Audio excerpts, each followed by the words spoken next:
When I saw my name being crossed off that list for the third time, I felt something breaking inside my chest. It was Christmas Eve, and there I was, standing in front of the administration desk at Millbrook General Hospital, watching Sandra, the coordinator, run the red marker over Claire Santos with the same naturalness of someone erasing a math mistake. My 6 years of dedication, my double shifts, my midnight hours caring for patients that even the doctors no longer wanted to see, all of it summed up to a red line on a yellowed sheet of paper. "Sorry, Claire, but you're not in the system to receive the basket this year," Sandra said without looking up, her cold voice echoing through the corridor where I had walked thousands of times carrying hope to beds that smelled of disinfectant and loneliness. There must have been some error in the registration. Error. The word ricocheted in my mind like a stray bullet. 6 years weren't an error. 6 consecutive Christmases receiving that basket weren't an error. My tireless dedication, my knees scraped from kneeling beside gurneys to hold trembling hands in the early morning hours, my heart broken every time I closed the eyes of someone we couldn't save, none of that was an error. But I was. Around me, colleagues carried their baskets like trophies, the red ribbons shining under the hospital's fluorescent lights. The smell of panettone mixed with the eternal aroma of hand sanitizer, creating a surreal atmosphere where Christmas joy tried to mask the rawness of hospital reality. Dr. Harrison passed by me carrying 2 baskets. Apparently he had been registered twice, lucky him, and didn't even look in my direction. It was as if I were transparent, as if my existence there was questionable. It was at that moment, seeing my invisibility reflected in the indifferent eyes of colleagues, that I understood this wasn't about the basket. It was about dignity. It was about being seen, recognized, remembered. And on that December 23rd, I had become nobody. Allow me to go back in time so you can understand how I got there, how a 34-year-old woman, a nursing assistant, became invisible in the place where she had dedicated the best years of her life. When I started working at Millbrook General, David was only 2 years old. He was a cheerful baby who would wait for me every morning after my night shifts with scribbled drawings and hugs that smelled like milk and chocolate powder. My husband Robert was still with me then, a man of few words but who would hold my hand when I came home exhausted, telling him about patients we couldn't save. I chose the night shift because it paid a little more and because during the day I could be with my son. It wasn't easy sleeping with the sun streaming through the window while David played in the living room, but I had learned to find peace in the sound of his laughter, even on the most difficult days. At the hospital, I quickly became known as the nurse who stayed. When the attending physician gave up on a terminal patient, I stayed. When a family couldn't afford to hire a companion, I took on the extra care. When someone needed a shift change to be present at their child's birthday or their sister's wedding, I covered the shift. I especially remember Mrs. Nancy, a 78-year-old woman who arrived at the hospital with severe pneumonia. Small family, few resources, guarded prognosis. For 3 weeks I was the one who held her hand during respiratory crises, who combed her gray hair when she was conscious, who talked to her about her youth memories to keep her connected to life. "You have the touch of an angel," she told me one early morning, her voice weak but loving. "My son Gabriel needs to meet you. He's coming from Chicago tomorrow." Gabriel was a successful businessman who had moved to the big city in search of opportunities. When he arrived at the hospital, he found his mother lucid, smiling, telling stories about Nurse Claire, who cared for her like a daughter. Mrs. Nancy recovered completely and was discharged 2 weeks later. On the day of farewell, Gabriel sought me out. "I don't know how to thank you for what you did for my mother," he said, his eyes teary. "The doctors had already given up, but you didn't. You gave her back to me. That's what I loved about my work. It wasn't just medical procedures, it was pure humanity. It was being present in people's most vulnerable moments. It was making a difference when everything seemed lost. But life has a cruel way of testing our resistance. Last March, my own mother was admitted to the same hospital where I worked. A simple infection that became complicated due to her poorly controlled diabetes. For 2 weeks, I lived a dual role. During the day, I was a desperate daughter. At night, I was the professional trying to maintain composure while caring for other patients who might be going through the same thing as my mother. She didn't make it. She died one April morning while I was at home sleeping after a particularly difficult shift. When they came to tell me, I felt as if a part of me had been torn away. My mother, who taught me the value of compassion, who always said that caring for others is caring for yourself, had departed precisely in the place where I dedicated my life to caring. It was after the funeral that Robert told me we needed to talk. We sat in the kitchen of our small house, David sleeping in the next room, and he handed me a list of debts I was unaware of. Online gambling, loans in his name, maxed out credit cards. "I can't do it anymore, Claire. I can't handle the pressure. I'm going to my sister's house in Nevada until I can get reorganized."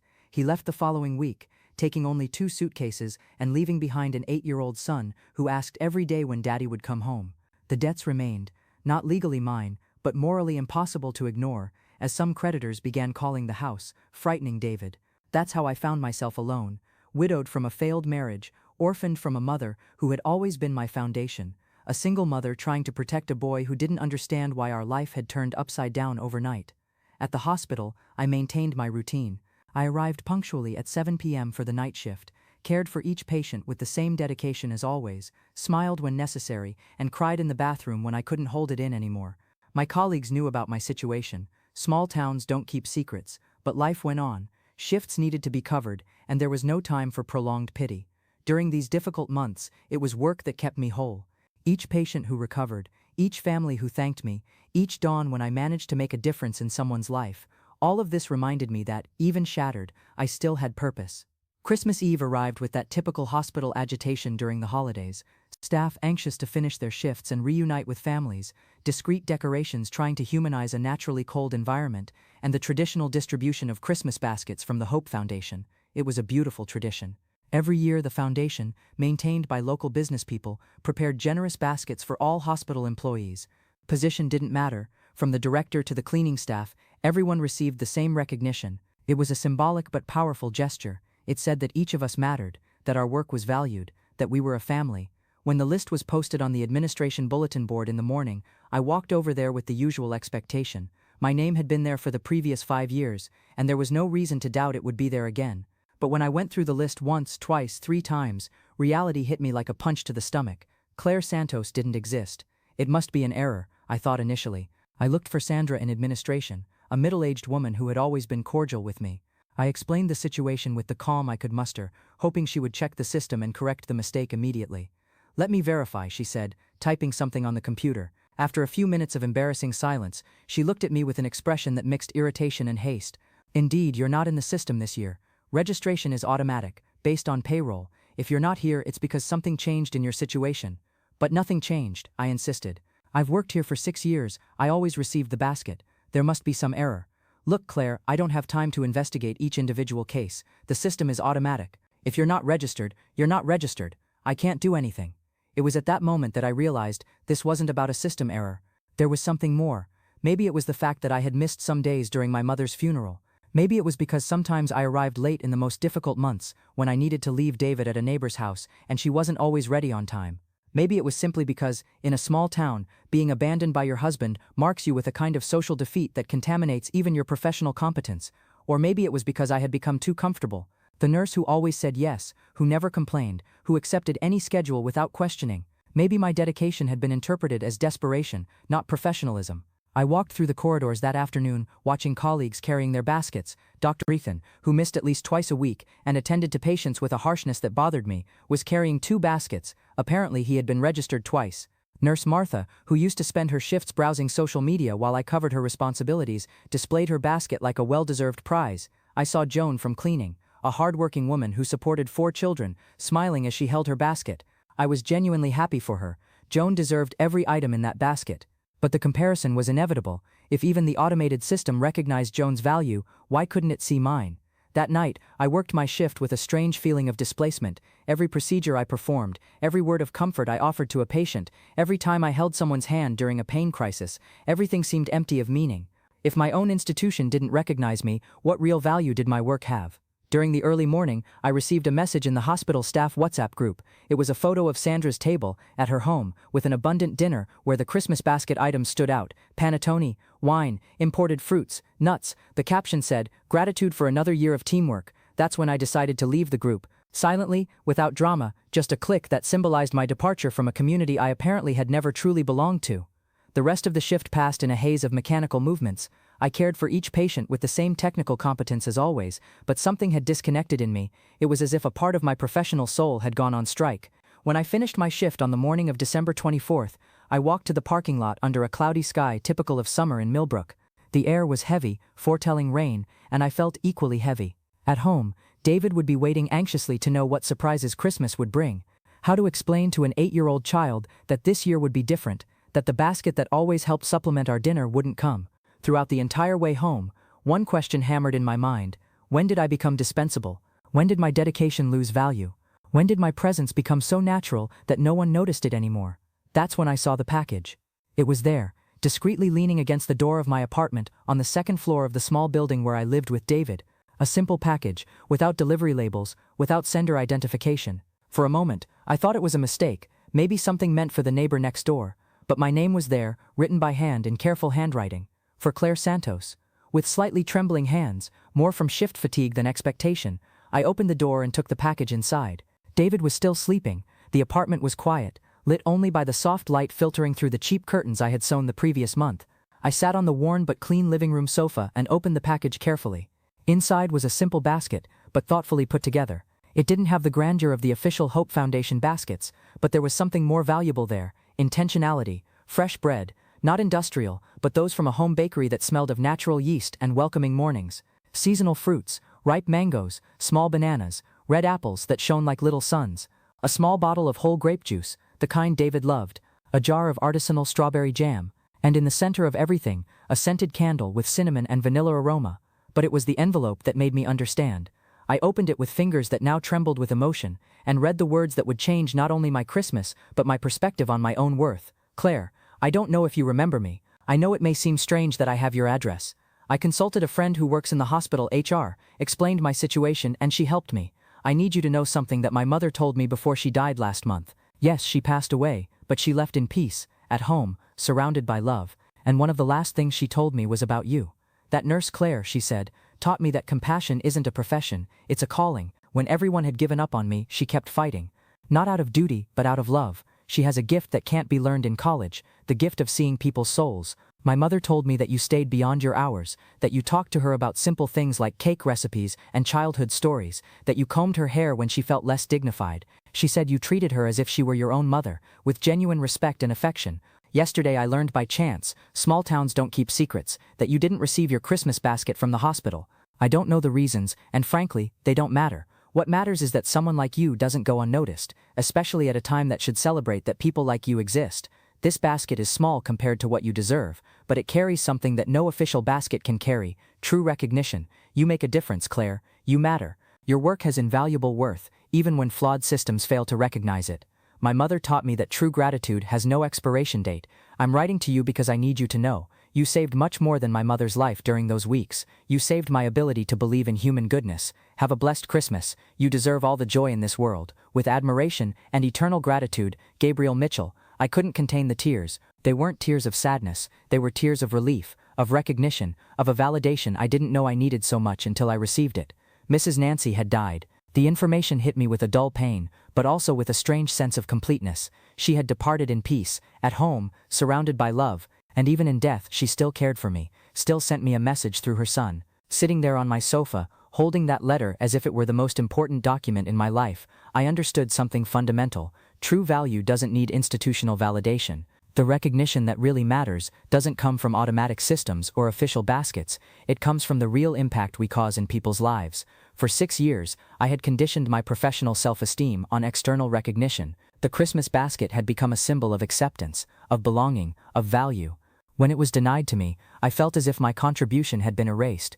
But Gabriel's letter showed me a deeper truth. My work transcended any formal recognition system. Each patient I cared for, each family I consoled, each dawn I dedicated to alleviating others' suffering, all of this created waves of impact that propagated far beyond the hospital corridors. David woke up at that moment, with messy hair and still sleepy eyes. He came to the living room and found me crying, but instead of getting scared, he smiled. "Mommy, are you crying happy or sad?" "Happy, my love," I replied, hugging him. "Very happy. And this basket, is it our Christmas present?" I looked at that simple basket, but loaded with meaning, and smiled. "It's more than a present, David. It's a reminder." Reminder of what? That sometimes the most important things in life don't appear where we expect to find them, but they always appear when we need them most. Leave per buur have fint fine. But they always appear when we need them most. Leave per buur's basket. I reflected on the events of the last few days. The injustice I suffered at the hospital, the humiliation of having my name crossed off that list, the feeling of invisibility that consumed me, all of this had been necessary for me to rediscover my true value. If you're following this story and it resonates with your own experiences of not being seen or recognized, know that you're not alone. All of us, at some point, go through situations where our value is questioned by systems or people who can't see our true contribution. Keep following us for more stories like this, tales of overcoming and recognition that can inspire your own journey. I lit the scented candle that came in the basket, and its cinnamon and vanilla aroma filled our small apartment with a feeling of coziness we hadn't felt in months. David, excited about the fresh bread and special juice, began telling me about the drawings he had made to give me as a present. "Mommy, I drew you at the hospital taking care of people," he said, showing a paper where simple figures represented our reality with the purity of a child's view. "You're a hero, you know? Hero." The word echoed in me with a force I didn't expect. For months I had felt like a victim of circumstances, a woman abandoned by her husband, orphaned, undervalued by work. But through my son's eyes and Gabriel's words, I began to see a different version of myself. I wasn't a victim, I was a survivor. A woman who had faced devastating losses and remained standing, a mother who protected her son from life's storms, a professional who transformed pain into care, who channeled her own wounds to heal others' wounds. That Christmas dawn, for the first time in months, I slept in peace. The new year arrived with subtle but significant changes. At the hospital, I maintained my professional routine, but with a different posture. No longer the nurse who always said yes out of fear of being seen as problematic. Now I was the professional who knew her worth and established healthy boundaries. When Dr. Harrison tried to pass me a complex case outside my hours just because you always solve these things, I responded firmly, "Doctor, my shift ends at 7 a.m. If it's urgent, we'll need to call the day shift." The reaction was initial surprise but also respect. People began to see me differently, no longer as the convenient employee, but as the competent professional who established clear limits. In February, the Hope Foundation made a new distribution, this time school supply kits for employees' children. Again, my name didn't appear on the list. But this time, instead of feeling humiliated, I felt only slight bureaucratic irritation. I looked for Sandra again, but now with a different approach. "Sandra, I need to understand what's happening with my registration in the system. This is the second time I haven't appeared on distribution lists, and as an employee with 6 years in the company, I have the right to clarifications." The change in my tone, firm but respectful, generated a different reaction. Sandra, visibly uncomfortable, began typing on the computer with more attention. "Let me investigate properly this time," she said. After a few minutes, she found the problem. Apparently, when you took leave for your mother's funeral, someone incorrectly marked in the system as if you had been fired and rehired. This altered your admission date in the system, making you not meet the time criteria for these distributions. It was a simple bureaucratic error, but one that had cost dearly in emotional terms. Sandra corrected the registration immediately, and I received the school kit for David the same week. But the interesting thing is that, at that moment, official recognition no longer had the same power over me. It was good to receive Niners. David was happy with the new materials, but my professional self-esteem no longer depended on these external validations. Some nights before sleeping, I still think about that Christmas 2 years ago. I remember the humiliation I felt seeing my name being crossed off the list, the feeling of invisibility that consumed me, the certainty that my professional value had been denied, and then I smile, because I understand that moment of pain was necessary for me to discover a fundamental truth. Our value never depends on others' recognition. Our value is in the difference we make, the love we offer, the integrity with which we live. The basket that never came taught me more than all the baskets I had received previously. It taught me that true recognition comes from unexpected places, that genuine gratitude can cross time and space to find us when we need it most, and that sometimes it's necessary to lose everything we thought defined us to discover who we really are. Gabriel still sends me Christmas cards, always with loving messages remembering his mother and thanking for the impact I had on their lives. This year, for the first time, I was the one who sent a card to him, thanking not only for the professional opportunity, but for helping me see my own worth when I most needed that vision. Gabriel's basket saved much more than my Christmas that year. It saved my self-esteem, my confidence, my ability to believe I mattered. It showed me that sometimes life's most important gifts arrive wrapped in simple paper, carried with true love and sincere recognition. Today, when I look back, I realize that red line over my name didn't erase me. It freed me. It freed me from the need for external approval, from dependence on official recognitions, from the belief that my value depended on automatic systems or administrative decisions. I discovered I'm much bigger than any list, much more valuable than any corporate benefit, much more important than any institutional recognition. I'm a woman who transforms pain into care, who finds strength in adversity, who builds dignity even when the world tries to make us invisible. And if you're reading this story because you've also felt invisible, ignored, undervalued by systems or people who can't see your true contribution, know this: your value doesn't diminish when others fail to recognize it. Your value is inscribed in the difference you make, in the hearts you touch, in the lives you improve. Sometimes, the most important baskets are those that arrive when we least expect them, loaded not with products, but with true recognition. And sometimes, we discover we already carry within us everything we need to be complete, fulfilled, and proud of who we are. This Christmas that approaches, I light a scented candle, not the same one Gabriel sent me, but one I bought for myself, celebrating my journey of self-discovery.